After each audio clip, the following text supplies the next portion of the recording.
Hi there, I'm the Reverend Danny Crosby, a Unitarian minister serving congregations in Altrincham and in Urmston in the northwest of England. And I offer this devotion as a balm for the heart, for the mind, for the spirit, and for the soul. And it's titled, Real Care is Not Ambiguous. The loaves and fishes are not dead. Real care is not ambiguous, thus said Henri Nouwen, and yet the word itself can suggest a certain amount of ambiguity, really.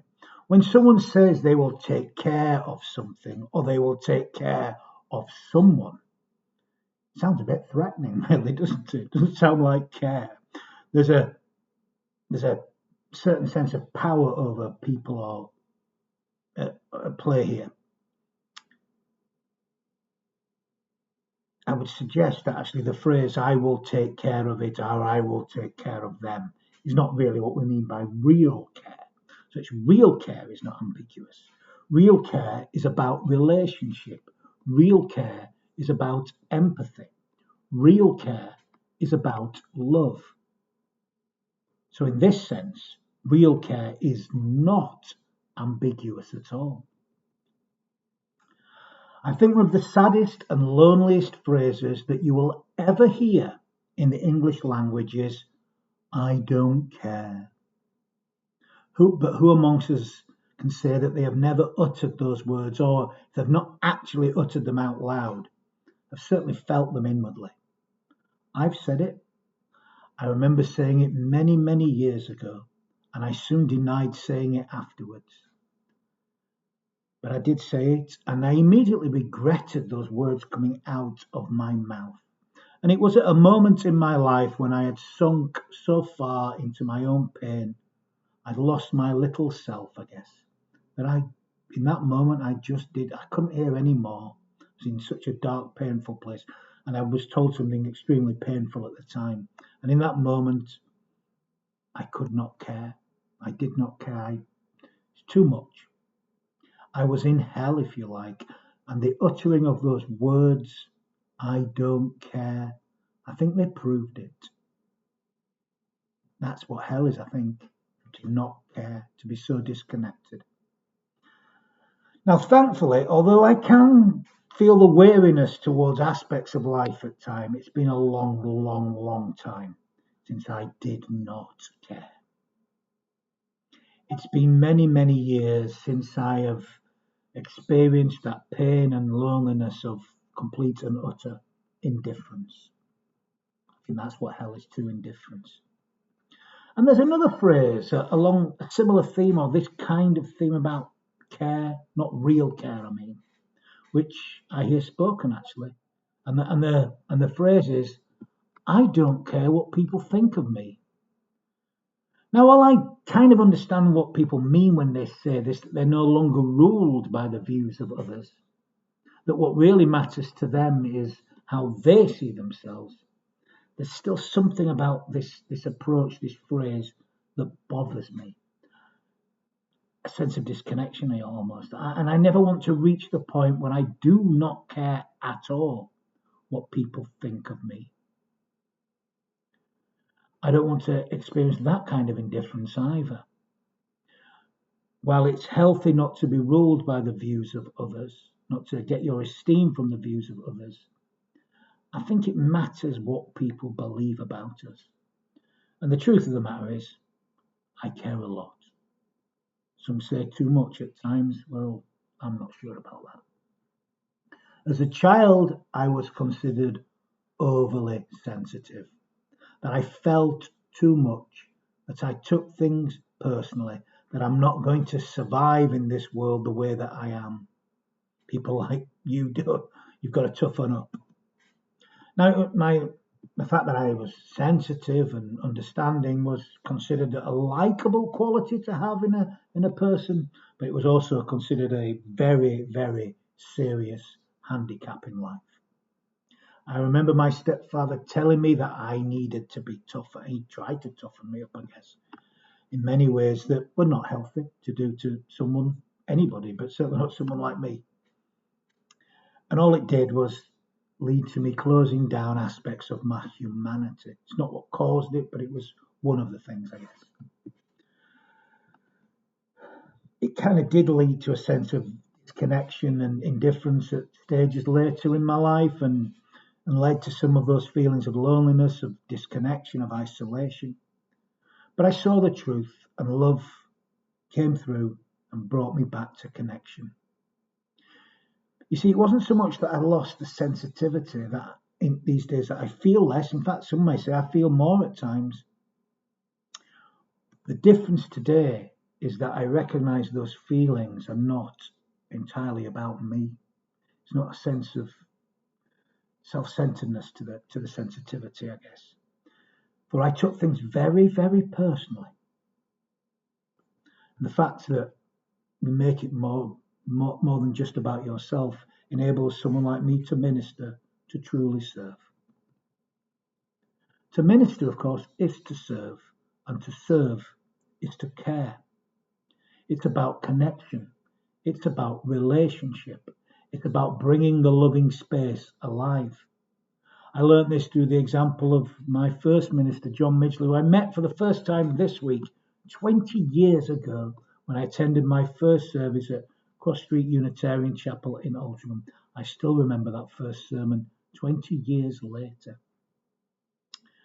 John was an example to me. He was there in the most horrific time in mine and lives of others at the time. He couldn't heal what was happening.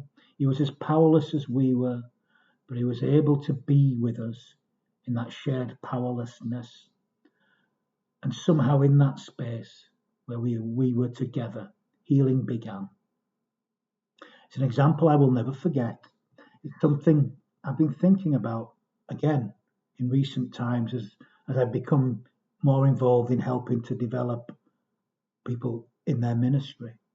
I've been thinking about what shaped me, the example, if you like, or the examples, and my own experiences too. And the root of it is real care. Real care has to be at the root of it all. To truly care is to connect. It is to relate. It is to be part of something. It's not a power relationship over things. It's intimate. It's mutual. It's empathy. And I think this is heaven, actually. This is love. This is what it means to really care. This is what it means to turn to as opposed to turn away despite the pain, the fear and confusion present in life. This takes courage. Real care takes courage, for it comes from the heart. It is the heart alive and on fire. To not care is the way of the coward. To not care is a frozen state, and indifference requires a frozen heart. This is hell. And I've heard hell described in many, many ways as like, but it's not geography. Heaven and hell, I don't think of them in a geographical sense, really. Indifference is what it means to be living in a state of hell. And I think the most accurate explanation of hell is that it is indifference. It's this sense of disconnection from the feelings and concerns of others. Hell is indifference. To live in hell is to be indifferent to the sufferings of others. And it's kind of described, actually, if you really think about it, in Dante's Inferno. Here's an extract from Dante Alighieri's The Divine Comedy, Inferno, Hell, Canto the Third. Argument. Dante, following Virgil, comes to the gates of hell, where after reading the dreadful words that are written thereon, they both enter. Here, as he understands from Virgil, those were punished who had passed their time, for living it could not be called, in a state of apathy and indifference, both to good and evil. Then pursuing their way, they arrive at the river Acheron, and there find the old ferryman Charon, who takes the spirits over to the opposite shore, which, as soon as Dante reaches, he is seized with terror and falls into a trance. So you see, hell is indifference. Hell is not fire, actually. Hell, in fact, is a frozen state, a state where a person no longer cares and has grown cold towards others, toward life itself. Here's a rather lovely story that depicts the difference between what it means to live in the state of heaven or a state of hell. This is from the version, there's many versions of this story actually. This is from the Zen Buddhist tradition, but you can hear it there's a lovely Jewish version actually, which uses spoons. This is one version, a shorter version of the story actually, from the Zen tradition about the story chopsticks or heaven and hell. So once upon a time, in a temple nestled in the misty end of South Hill, lived a pair of monks, one old and one young. What is the difference between heaven and hell? The young monk asked the learned master one day. There is no material differences, replied the old monk peacefully. None at all? Asked the confused young monk. Yes, both heaven and hell look the same. They all have a dining hall with a big hot pot in the centre in which some delicious noodles are boiled, giving off an appetizing scent, said our old priest. The size of the pan and the number of people sitting around the pot are the same in these two places. But oddly, each diner is given a pair of metre-long chopsticks and must use them to eat the noodles. And to eat the noodles, one must hold the chopsticks properly at the end. No cheating is allowed. As the Zen master continued to describe to our young monk. In the case of hell, people are always starved because no matter how hard they try, they fail to get the noodles in their own mouths, said the old priest. But doesn't the same thing happen to the people in heaven? The junior monk asked. No. They can eat because each feeds the person sitting opposite them at the table. You see, that is the difference between heaven and hell, explained the old monk. In this story and other versions of the story heaven and hell, they look exactly the same, and yet they are experienced oh so differently. In hell, all go hungry because everyone tries to feed themselves only. They are purely self-focused, and they fail to recognize the hunger in their neighbor sat opposite them. And yet in heaven, they attempt to feed one another and are therefore fed in abundance. Now, to me, this is as much about the relationship as the food going into one another's mouths. And I believe that we all possess an innate need to serve one another. And if we do not do this, part of our natural humanity withers away, part of our natural humanity dies off.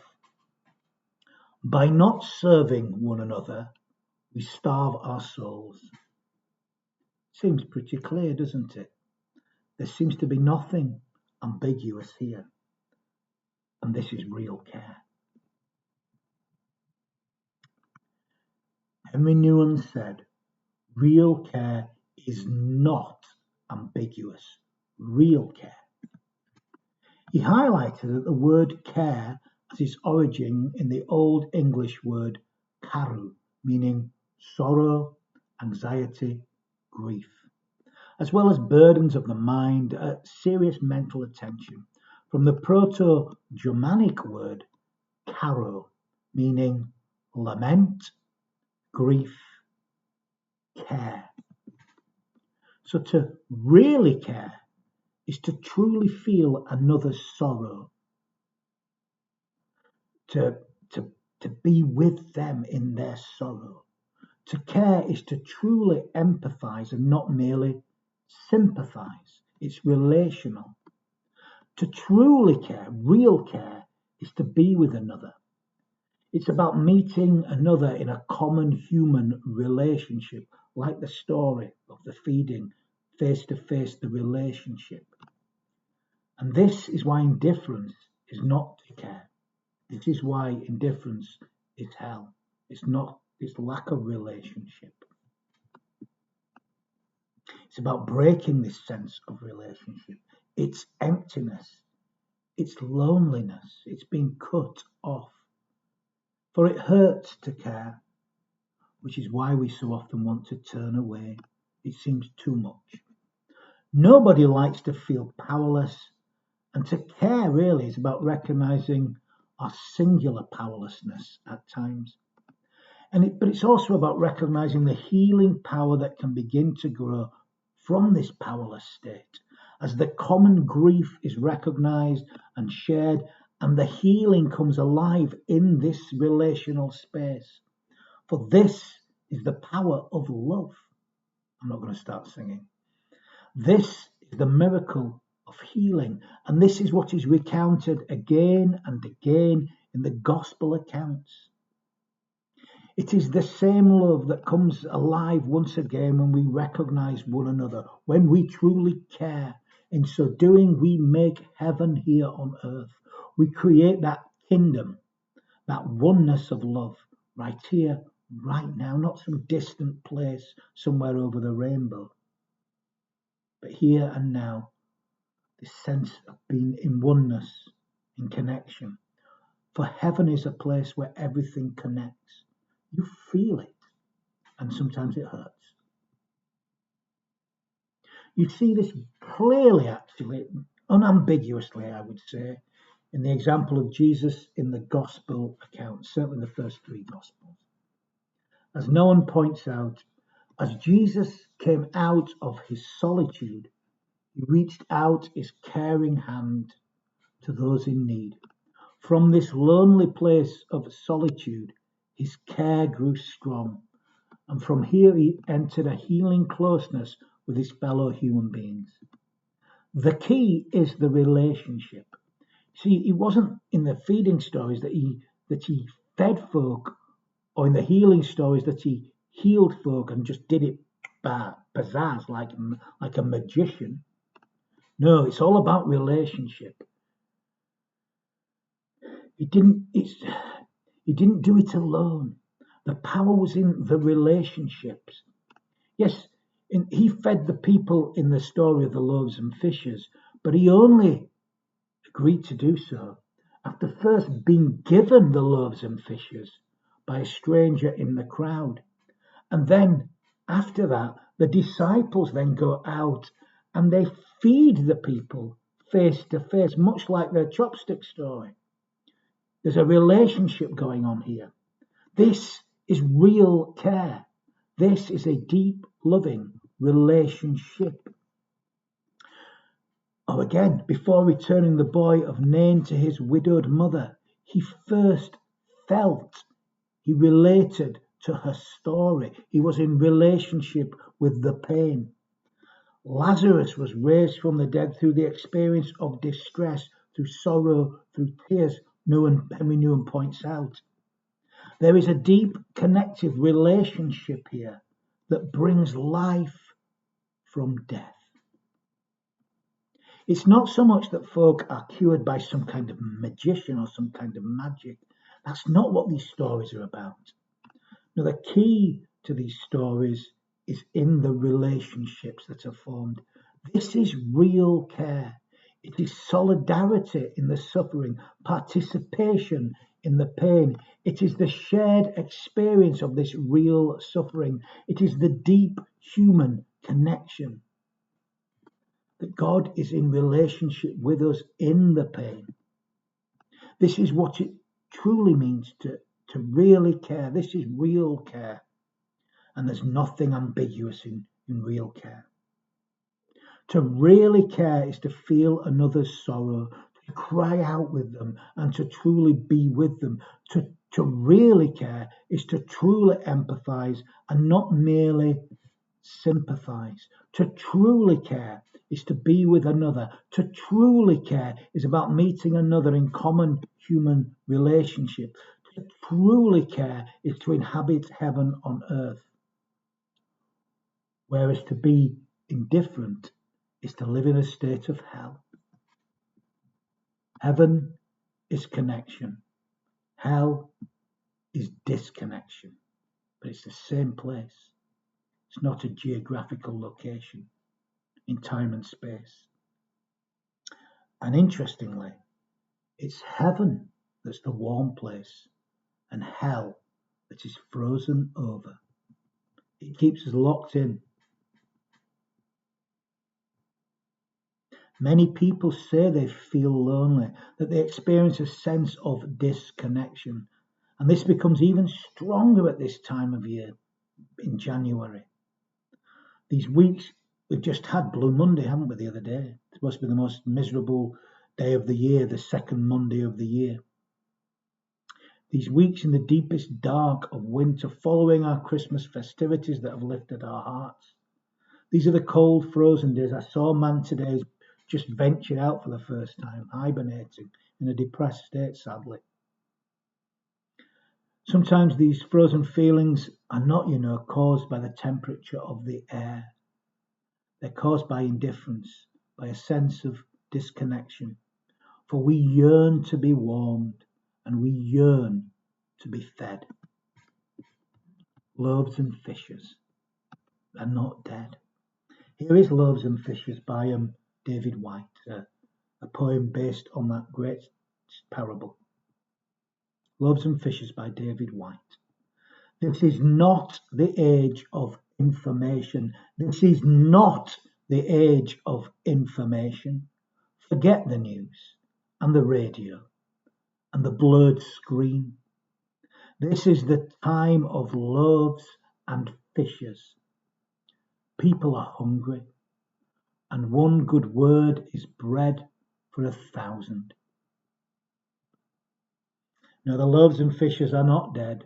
They come alive when we care, when we really care, when we connect, when we empathize, when we sit with one another, when we relate, for it warms our hearts and our souls.